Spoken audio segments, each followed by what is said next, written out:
Hey, what's up guys? Welcome to today's video. Today I want to talk about something that I've seen appearing, I guess for the last week or so in Korean solo queue and by some of the top tier mids, and that's Smite Talon mid. It may seem pretty trolly, it may seem really gimmicky, but I've tried it out, I've played against it, I've seen top tier Talon players play it, and right now it's actually very strong. If you know how to play Talon, if you know how to abuse your enemy laner and the enemy jungler, if you have really good tracking of the enemy jungler, you can pretty much just shut them down, shut your lane opponent down, and be like a level or two ahead of your lane opponent in the entire game. So today's gameplay, it's not really going to be entire game. I'm just going to be snipping clips from Knight or Think9. I actually found out that he is rank 1 in Korea right now. He has the rank 1 and rank 7 account in Korea. This guy is probably the most insane solo queue mid right now.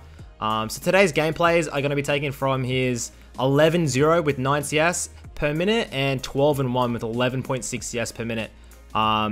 He's just been playing a lot of Smite Talon mid. Like in high elo Korea, Talon's pretty much banned every second game or so. You don't really get to see it that often because there's a lot of Talon 1 tricks, and there's just a lot of Talon players who there's just not much counterplay to the strategy of just shove roam, shove roam, shove roam. So without further ado, let's get straight into today's gameplay, guys. Alright, so head into the game now, guys. Just quickly touching on the runes. You go for the domination and sorcery with Electrocute. Sudden Impact. You got Relentless Hunter there, so you can move around quicker as you pick up kills. Nimbus Cloak, of course, synergizes with your ultimate, and Celerity also, you're just getting around extremely quick. So this is the first start you can do. You go Hunter's Talisman and a refillable potion, and you start the chickens, guys. You start with the W, you auto the small ones. You auto the small ones once each, and then you smite it, head back to lane. You head straight to lane. So this is the first start you can do. You come to lane at level 2.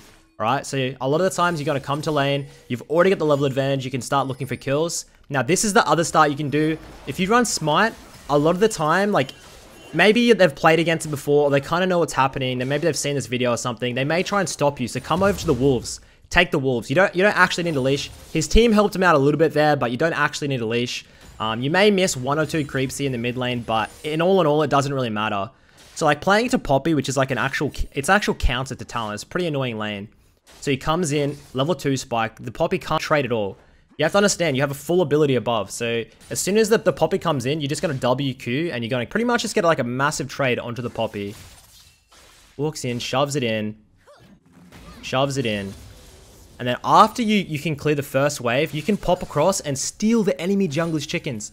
And you are so far ahead. He's level 3, enemy Poppy is level 1. The level 1 to level 3, guys, in your laning phase is just insanely advantageous, especially if there's like imagine there's a scuttle going on now. Poppy has no chance to contest.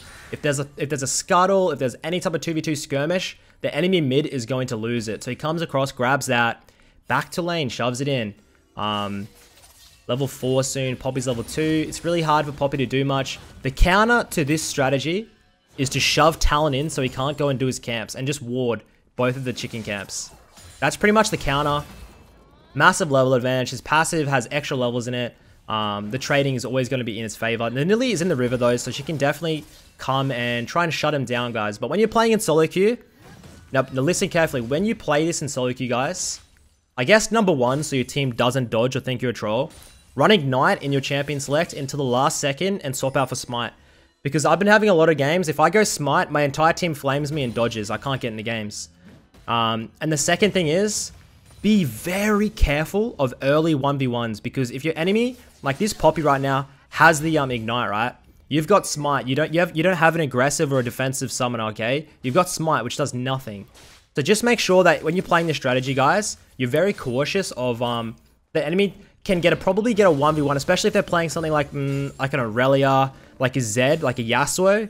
Be very cautious when doing this strategy. Good flashing around by the Gragas. Picks up the Poppy there. Beautiful. Talon just wants to shove this in. Yeah, Smite. You can Smite the Kennen creeps if you want to get a hard shove on like he does now.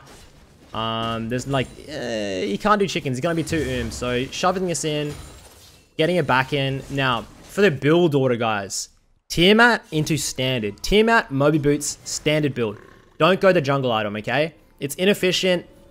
It's foregone cost. You just want it for the starting level 1 and get the extra ability, the extra experience from the camps. That's all you want. You don't upgrade, guys. 2 longswords here. Gets a control in the boots. So you're pretty much just looking to get that Tiamat. You move through into the mid lane, continuously shoving with the Tiamat, just looking for poke. As soon as you're level 6, you're going to hit level 6 first, obviously. You can start looking for solo kills. The summoner disadvantage doesn't really matter that much anymore. Poppy gets blown the fuck up. Nidalee comes through. Like, he pretty much every single... I think he's played 3 or 4 I've seen it. Knight, this guy, and he pretty much just makes the enemy team F off at 15 every game. Now, when you're playing it, shove your mid lane, do a camp. Do a camp, shove your mid lane. Continuously. You should be able to hit 10 CS per minute every single game, unless you fuck up your early game horrendously somehow. It's pretty much, you just gotta make sure you don't screw up your early game, guys, when you're playing this champion. Because once you get rolling and you have the snowball, it's pretty much a done deal that you're just gonna be all over the map. Enemy jungler is gonna be so far behind. The one problem is if you play this in low elos, your jungler, like if you have like a Master Yi or I don't know what else, a Kayn maybe, they're probably gonna complain a little bit about you taking all their camps. That's probably one of the biggest disadvantages. Ooh, that Nidalee. So unlucky there. Yeah, your junglers are probably gonna complain. Just tell them, like, just try and explain to them. If you can't, mute them and just continuously play. You can 1v9 with this strategy. Picks up the kill, gets the camp. Like, Talon is... This works on Talon so well because of how mobile he is. Because he can hop around the jungle, right? Like, he just pops over literally everywhere. Look, pop over. Tries to get the steal in here. Wait, the Nidalee got it. As you can see, like, it's so... Imagine being the enemy jungler and there's a Smite Talon popping over all your walls, taking all your camps. It's so frustrating to play against. And you just get shut down. Especially if you're like, if you're duo or you have good synergy with your own jungler, there's like no hope for the enemy team. There's literally no hope.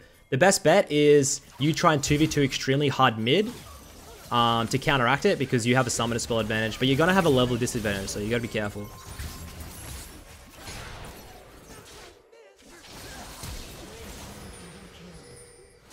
Kills left, right, and center here. I mean, it's a pretty standard game for the Talon if you get ahead and snowball. As you can see, like, you're going for the Dusk Blade into the Ghost Blade. After that, it's pretty much situational. You can go for Last Whisper, you can go for Guardian Angel. There's a lot of, like, situational items you can go on Talon third, but most of the games I've seen him playing in high elo Talon players, it's pretty much Moby Boots, Dusk Blade first to deny vision. He honestly could even have a sweeper during these games early on. The earlier you get sweeper on Talon, the better, I feel. He's just too far ahead right now. This is some clips from the other game. From the Jace game when he had the lane opponent. Just snowballing the game ridiculously hard early.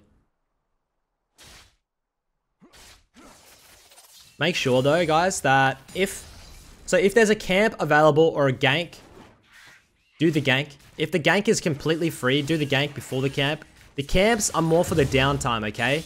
The camps are for when your lane is shoved and there's nothing really going on and you just go and steal the camps. Look, chicken to chicken.